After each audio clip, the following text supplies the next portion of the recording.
छिंदवाड़ा में केंद्रीय गृह मंत्री अमित शाह के हुंकार के बाद भोपाल बीजेपी में राष्ट्रीय अध्यक्ष जेपी नड्डा ने अब की बार 200 पार का नारा बुलंद कर दिया। जी हां, सिर्फ विधानसभा चुनाव ही नहीं बल्कि लोकसभा चुनाव के लिए बीजेपी ने टारगेट फिक्स कर लिया है।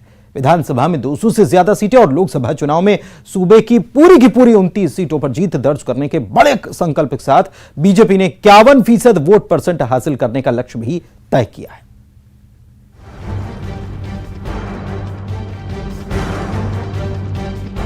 कमलनाथ के गढ़ की घेराबंदी के साथ ही बीजेपी ने महाविजय अभियान का बिगुल फूंक दिया है।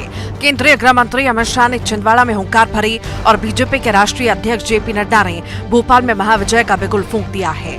मध्य प्रदेश में बीजेपी इस बार ऐसी जीत दर्ज करना चाहती है जैसा पहले कभी नहीं हुआ हो। बीजेपी के महाविजय अभियान का टारगेट है विधानसभा चुनाव में 200 से ज्यादा सीटें हासिल करना। पार्टी के राष्ट्रीय अध्यक्ष जेपी नड्डा ने प्रदेश के कुल 230 विधानसभा सीटों में से 200 से ज्यादा सीटें जीतने का नारा दिया। इतना ही नहीं, 51% वोट परसेंट हासिल करने का भी लक्ष्य पार्टी ने रखा है।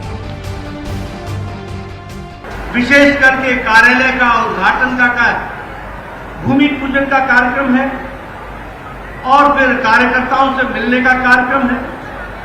इसलिए विशेष रूप से तो बहुत सी बातें मैं वहां करूंगा, लेकिन आप लोगों को एक ही निवेदन करना चाहता हूं कि जब आपने इतनी उत्साह से ये संदेश मेरे स्वागत में दिया है तो इसको लक्ष्य में परिवर्तित करने के लिए 200 पार करना है, ये लक्ष्य को ठानना है। बीजेपी का टारगेट सिर्फ मध्य प्रदेश में 200 प्लस सीटें हासिल करने का नहीं बल्कि 2024 के लोकसभा चुनाव में भी सभी 29 संसदीय सीटें जीतना भी है। भोपाल सीएम शिवराज सिंह चौहान ने कहा है कि सिर्फ विधानसभा चुनाव में ही नहीं बल्कि लोकसभा चुनाव में भी पार्टी ऐतिहासिक जीत दर्ज करेगी।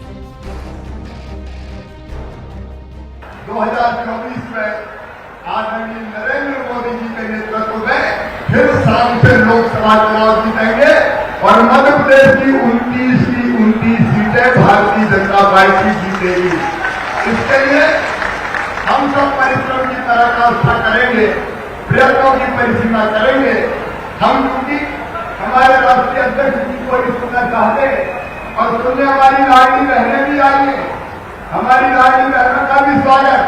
जैसी होता है आपकी लाडली बहना योजना, अरे कौन सरकार जल्दी है तो आइए हमारे राष्ट्रीय अध्यक्ष जी का एक बार मैं फिर प्रदेश की 8.5 करोड़ जनता की ओर से स्वागत करता हूँ।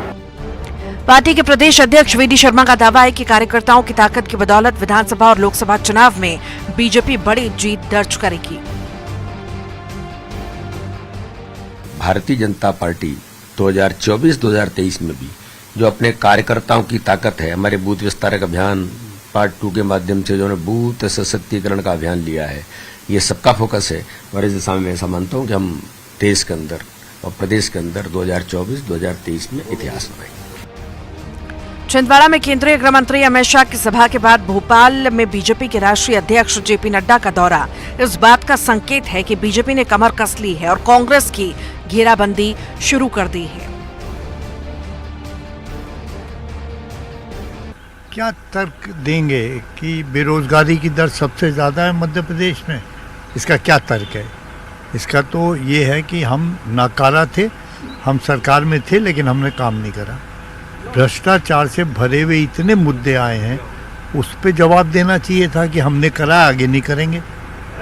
किसानों का बुरा हाल है, अभी ओला पड़ा, बारिश में किसान परेशान रहे, इतने दिन से उनकी मांग थी, आपने क्या दिया उनको?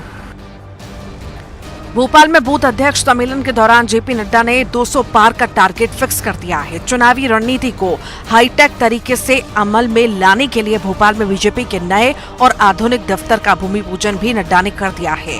करीब 50,000 वर्ग फीट में बीजेपी 10 मंजिला दफ्तर बनेगा। ये इतना बड़ा और भव्य होगा कि इसकी छत पर हेलीपैड तक मौजूद रहेगा। जाहिर है 2023 और 24 के सियासी संग्राम की पूरी तैयारी हो चुकी है। जितेंद्र शर्मा के साथ वासु चौरे, न्यूज़ 18 भोपाल।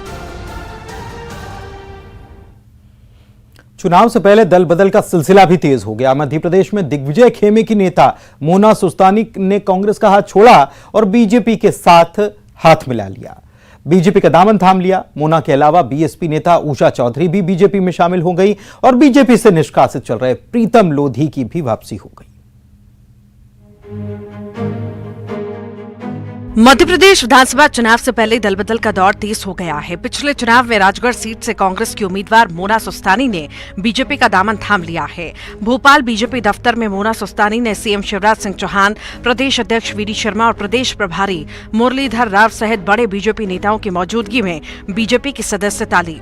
मोना सुस्तानी के अलावा बीएसपी से विधायक रही उषा चौधरी ने भी बीजेपी का दामन थाम लिया है। उषा चौधरी विंध्य से आती हैं और माना जा रहा है कि बीजेपी में उनके शामिल होने से विंध्य में पार्टी को मजबूती मिलेगी। इन दो नेताओं के अलावा विवादित बयान के मामले में पार्टी से निष्कासित किए गए नेता प्रीतम लोधी की भी वापसी हो गई है।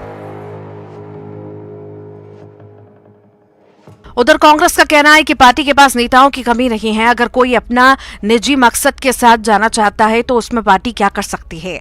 मध्य प्रदेश कांग्रेस के प्रभारी जेपी अग्रवाल ने कहा कि दल बदल वालों की इज्जत नहीं होती। जो विधायक हमारे 100 विधायक हैं, आप बताइए, सब लोग खड़े हैं कांग्रेस के साथ, हमारे इतने नेता हैं, तो आप गिनती एक की कर रहे हो। यही दल बदलने वाले जो नेता हैं, पहले आपके 22 आप खुद ही दल बदल कह रहे हो, तो दल बदल वालों की कोई इज्जत होती है? कोई इज्जत है उनकी? जो आदमी कट्टर होता है उसकी इज्जत होती है, दल बदल वालों की इज्जत नहीं होती। मोना सुस्तानी को दिग्विजय खेमे का माना जाता है। कांग्रेस में कई पदों पर रह चुकी मोना सुस्तानी राजगढ़ और आसपास के क्षेत्रों में बाल विवाह और नाथरा कुप्रथा को लेकर बड़े स्तर पर अवेयरनेस अभियान चलाती हैं। कांग्रेस छोड़ने के पीछे मोना सुस्तानी की दलील है कि पार्टी में उनकी क्षमताओं को इस्तेमाल नहीं हो रहा और काम करने का मौका नहीं मिल पा रहा। बहरहाल चुनाव से पहले बीजेपी ने एक बार फिर कांग्रेस खेमे में सेंध लगाई है। अनुराग श्रीवास्तव, न्यूज़ 18 भोपाल। राहुल गांधी की संसद सदस्यता खत्म होने के विरोध में कांग्रेस ने